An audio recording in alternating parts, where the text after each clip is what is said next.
We're chatting with SEC Network's Ryan McGee, one of the co-hosts to, yes, Marty and McGee.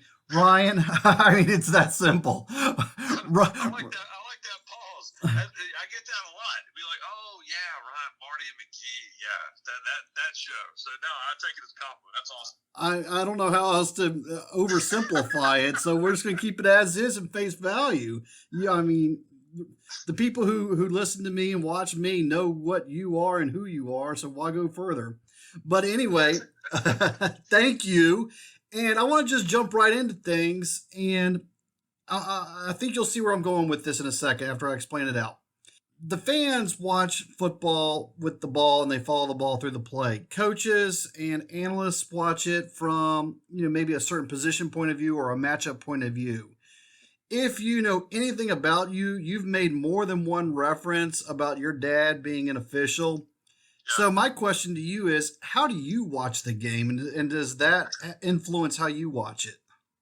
No, there's no question about it. And it's funny because I mean, as I was speaking to you, I'm with my dad, and my brother right now. We just were at a speaking engagement where we were talking about our book that we co-wrote last fall, Sidelines and Bloodlines. And there's a story that my brother always tells when he's asked about, how do you watch football versus other people?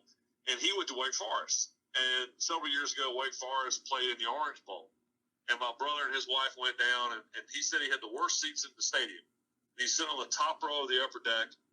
And he said all of a sudden he starts yelling, Louisville's got 12 men on the field. Louisville's got 12 men on the field. And sure enough, there's a substitution infraction, a flag for 12 men on the field. And he said this guy turned and looked at him. He goes, do you count the players on defense on every play? He's like, yeah, don't you? Because that's how we learn football. So yeah, no, it's a great question. And to me, it helps me. I think my brother say this. It helps us understand the game because not everyone learns the game with the rule book in the house, and not everyone watches a film of games and talks about why was this a pass interference, why wasn't it? And so that was kind of the house I grew up in. Doesn't mean I'm always right, but I feel like maybe I got an education, and my brother and I both got an education that most people don't. Well, and I love hearing different perspectives. I mean, my greatest experience of this was I once got to sit in the booth next to, I guess, the upstairs official, and just hearing how he evaluates every play and just radios it down. It was eye opening. So I like the answer. You obviously are big time SEC, and that's where y'all have become the claim to fame. So let's transition there. Is there a storyline going into the season you're most curious about how it's going to play out this season? For me, it's all the new coaches. Listen, at South Carolina, at Auburn, at Tennessee. There's so many new Vanderbilt. There's so many new coaches in the conference.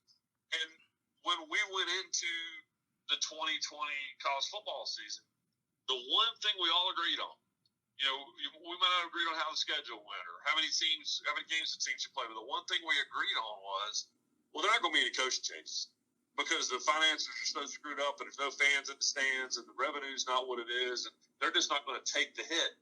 Like half the SEC fired their football coach.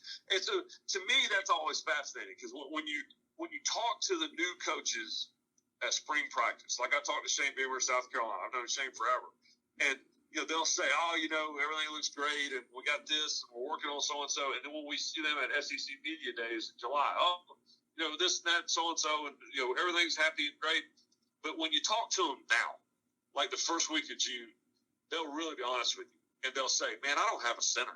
I need more wide receivers, or we're having a hard time installing the offense. And so, to me, that's the fascinating part: is all of these new coaches and all these big jobs in the SEC and how that's going to work out. Well, it's funny that you went there to that, because that was my next transition was those coaches. I was just going to add, so let's just stay right there with that topic. If you had to guess who it's going to have the earliest success, who would that be? And then who do you think is going to have the most sustained success out of the rookie coaches coming in? Well, I think that if you're just talking about talent and inheriting talent, and all right, what do I have to work with here? I think what Brian Harsin and those guys have inherited at Auburn is a lot of talent. There's a lot of talent on that roster. And Auburn specializes in drama. They always have. But I think that he just looking at the roster, has the chance to make up more ground early than most. Tennessee got a lot of work to do, but I think impact-wise, like making inroads into places where South Carolina has done it before. When South Carolina was making hay, when they were getting Jadeveon Clowney and they were getting all those guys out of Rock Hill and they were keeping all those 4 and 5-star guys in state and they were coming to Columbia and there was all this buzz with the coaches, Shane Beamer was the guy. I mean, Shane Beamer, the joke was he was the mayor of Rock Hill because he was up there all the time recruiting. And the first thing he did when he got started in Columbia was, guess what? Go back to Rock Hill. Yep. And so, to me, I think he has a chance with the pedigree he has between his dad and with what they did in Oklahoma. And, the quarterbacks he's worked with, over the last few years, in particular in Norman, going to the playoff every year, I think that he's got a chance to make up some ground in a hurry. One of the things I want to talk about real fast is, so I have family members attending Coastal Carolina right now, which is the perfect opportunity. But here you are, one of the co-hosts of a SEC network show, yet last year you were basically selling Coastal Carolina, and you either love Myrtle Beach and you get it, or you just can't relate to it. To each their own. But that team had a special personality that I think that went across the nation, and their videos went viral and their haircuts went viral. But what was it about Coastal Carolina that really sucked you in, or was it Myrtle Beach? Well, the answer is yes. It's all of it, right? I mean, I joked when game day went to Myrtle Beach, and they usually go in on Thursday, and so when game day went to Myrtle Beach, I had Reese Davis and producers all texting me, where do we go to dinner? And where's the t-shirt shop with the shark door? Where's the buffet with the giant crab? And I knew it all, man. I told everybody, I said, I feel like that's that job of covering Coastal Carolina football this year was a job I've been training for my whole life. And so it just was fun. And listen, to Jamie Chadwell, I love that guy. And he's an SEC guy, right? He's a Tennessee guy. His first, he always says his first date was the Tennessee-Alabama game back in the day. He named his first son Heath, for heaven's sakes, after Heath Shuler. Right. And so he's an East Tennessee guy. Because of that, I've always got along great. That's my alma mater. And, kind of the same age group. And so it's just the personality.